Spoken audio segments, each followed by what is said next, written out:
వృత్తాసురునికి భయపడిన దేవతల విష్ణుస్తుతి. ఏర్చూరి సింగయ్య రచన. భాగవతం షష్ఠ స్కందము నుండి. ఒకసారి ఇంద్రుడు తన గురువైన బృహస్పతి స్వర్గంలోని సభకు వచ్చినప్పుడు సింహాసనం నుండి దిగకుండా లేచి ఎదురెగ్గి వెళ్ళి బృహస్పతికి మర్యాద చూపకపోవడంతో ఆయన ఎంతో బాధపడి ఇంటికి వెళ్ళిపోయాడు.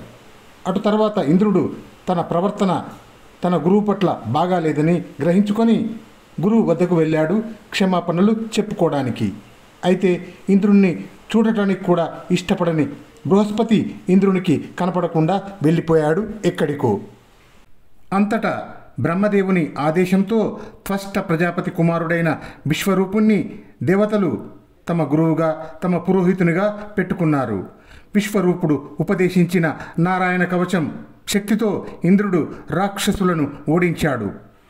యజ్ఞాలలో హవిర్భాగాలను దేవతలతో పాటు విశ్వరూపుడు కూడా తీసుకునేవాడు. అయితే విశ్వరూపుడి తల్లి రచన తన తల్లివైపు బంధువులు తన బంధువులు అయిన రాక్షసులకు పక్షపాతంతో హవిర్భాగాలు పంచిపెట్టడం ప్రారంభించాడు విశ్వరూపుడు. అది తెలిసి ఇంద్రుడు విశ్వరూపుడి 3 తలలను ఖండించాడు.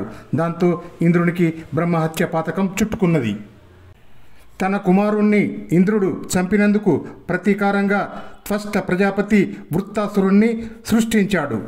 ఆ వృత్తాసురుడు త్వష్ట ప్రజాపతి యొక్క తపశ్శక్తి వల్ల పుష్టి పొందినవాడై లోకాలు అన్నింటినీ ఆక్రమించుతున్నాడు. భయంకరమైన ఆకారంతో ఎవరిని లెక్క చేయకుండా ఉన్నాడు. ఒక్కొక్క మాటు పెద్దగా నోరు తెరిచి ఆవలించి ఆకాశమంతా చప్పరిస్తాడు. ఒక మాటు పొడుగైన నాలుక చాచి గ్రహాలను నక్షత్రాలను క్రిందికి లాగి నాకి విడుస్తాడు. ఒక మాటు అలవోకగా అట్టహాసము చేసి లోకాలు అన్నింటినీ మింగబోతాడు. ఒక మాటు దిగ్గజాల దంతాలు పగిలి బీటలు వారేటట్లుగా అహంకారం భీకరమైన కోరలు త్రిప్పుతాడు. ఈ విధంగా వృత్తాసురుడు సమస్త దేవతలకు శత్రువై అవక్ర విక్రమంతో పరాక్రమించాడు.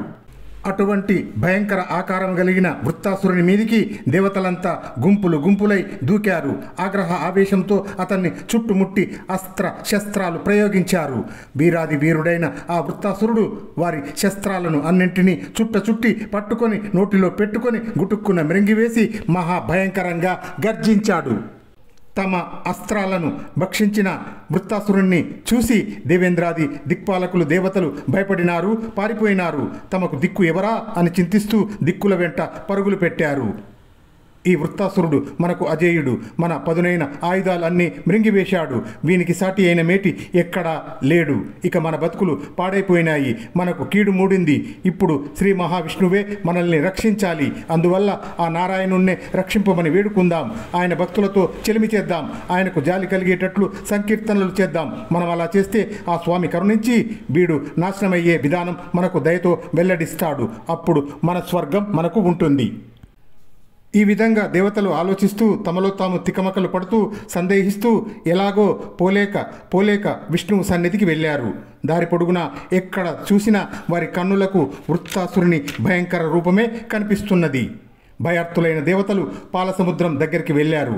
ఆ క్షీరసాగరం నిండా ఎత్తుగా ఎగిరిపడుతున్న తరంగాల మీద నురుగు ముద్దలు కనిపిస్తున్నాయి. ఆ పాల సముద్రంలో ఉన్న శ్వేత ద్వీపాన్ని చేరారు దేవతలు. ఆ ద్వీపంలో నివసించే దేవాది దేవుడైన వాసుదేవుణ్ణి ఇంద్రాది దేవతలు ఈ విధంగా స్తోత్రం చేశారు. దండంబు యోగీంద్ర మండలనుతునకు దండంబు శార్జ్ఞ కోదండునకును దండంబు మండిత కుండల ద్వైనకు దండంబు నిష్ఠుర బండనునకు దండంబు మత్త వేదండ రక్షకునకు దండంబు రాక్షస ఖండనునకు దండంబు పూర్ణేందు మండలముకునకు దండంబు తేజ ప్రచండునకును దండము అద్భుత పుణ్య ప్రధానునకును దండము ఉత్తమ వైకుంఠ ధామునకును దండము ఆశ్రిత రక్షణ తత్పరునకును దండము ఉరుభోగ నాయక తల్పునకును. యోగీంద్ర బృంద వందితుడవు శార్జ్ఞమనే ధనస్సు ధరించిన వాడవు అయిన నీకు నమస్కారము. గజరాజును రక్షించిన వాడవు, రాక్షసులను శిక్షించిన వాడవు, చంద్రబింబం వంటి ముఖం కలిగిన వాడవు, ప్రచండమైన తేజస్సు గలవాడవు అయిన నీకు ప్రణామము. అగణ్య పుణ్య స్వరూపుడవు, వైకుంఠ ధాముడవు, ఆర్తజన రక్షణ తత్పరుడవు, అహిరాజ తల్పశేనుడవు అయిన నీకు వందనము.